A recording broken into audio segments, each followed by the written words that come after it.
Pripremila sam 2 kg opaljenog paradajza, koji ću preseći na pola, očistiti središnji deo i iseći na kriške.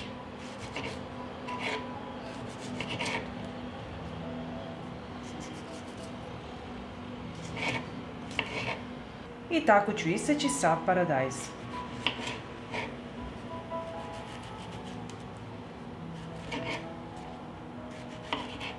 Isečen paradajz prebacujem u činiju.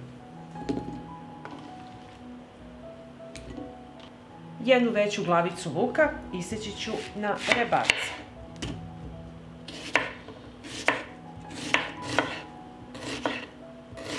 Iseckat ću 4 češnja belog luka.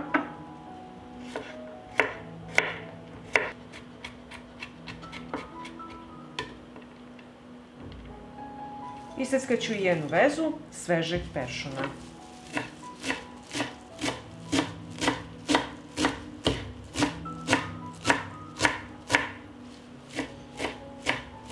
Pripremila sam čiste tegle i u svaku teglu ubacujem po jedan lovorov list. U svaku teglu dodajem malo bibera u zrnu.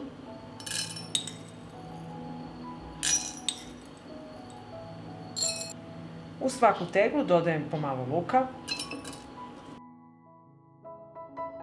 zatim svežeg peršuna. U svaku teglu poređam po jedan red paradajza.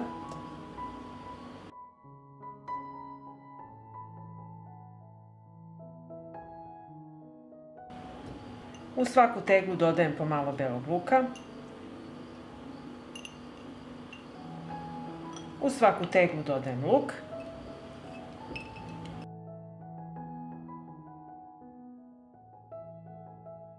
Zatim dodajem peršun.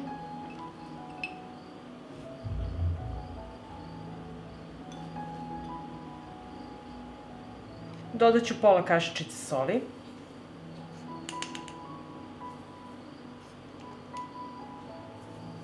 Zatim dodajem pola kašičice šećera u svaku teglu. Dodat ću i po jednu supenu kašiku 9% sirćeta. Zatim opet ređamo paradajz.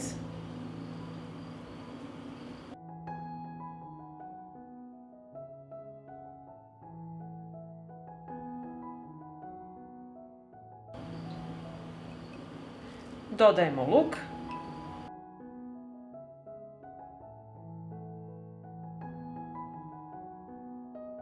I na kraju peršun.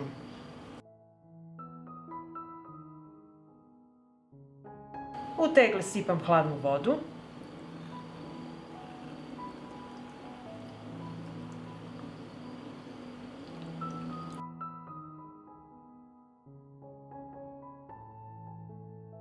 I zatvaram tegle sa čistim i novim poklopcima. Na dno šerpe stavim krpu i unutra ređam tegle.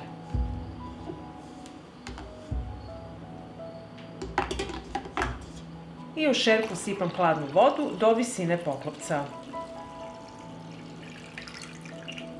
Šerpu stavljam na šporet i od momenta kada voda proključa pustite da voda samo struji i pasterizujte 35 minuta. I evo nakon 35 minuta pasterizacija je gotova. I tegle ostavite ovako da se postepeno ohlade i zatim ih čuvate na tamnom i hladnom mestu do upotrebe. Pa ako vam se dopada ovaj moj recept, vi naravno lajkujte, prijavite se na moj kanal i ostavite mi komentar. Prijatno!